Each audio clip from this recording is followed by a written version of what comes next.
If it's anything like my first experience, I would love to do it again.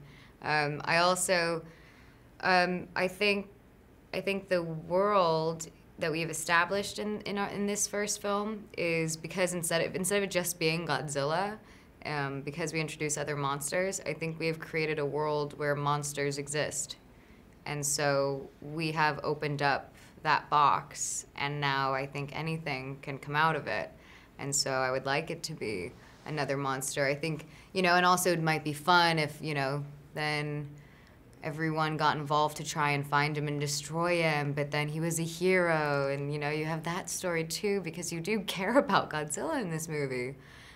He does kind of feel like the protector of Earth, but I don't know what they would do, but I would be curious to see what they could do, because we have established a world where we have this odd new anti-hero. Yeah, I mean, obviously, you can't help it, but you sort of block it out, you pretend it doesn't exist. And we actually had a meal when we were doing all this publicity, sat down with the producer of the movie, Thomas, and we were talking about all sorts of things, and then suddenly the sequel came up, and we both went, you know what, let's not jinx it. Let's just let the film come out, we'll see what people make of it, we'll see how it does, and all being good, we'll have a meeting on May 17th, the day after, and see if there's an appetite for a sequel. This was an origin story, and the idea was, if you haven't seen a Godzilla movie, it's very standalone. When it ends, that's it.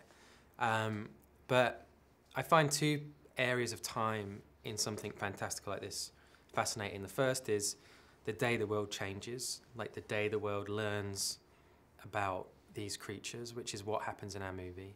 But equally interesting is when the world has come to terms with it and it's become kind of normal, and I find that period of time just as interesting. So I guess, don't want to say it jinx anything, but I think there's a lot of fun to be had if people like the movie enough that we did another.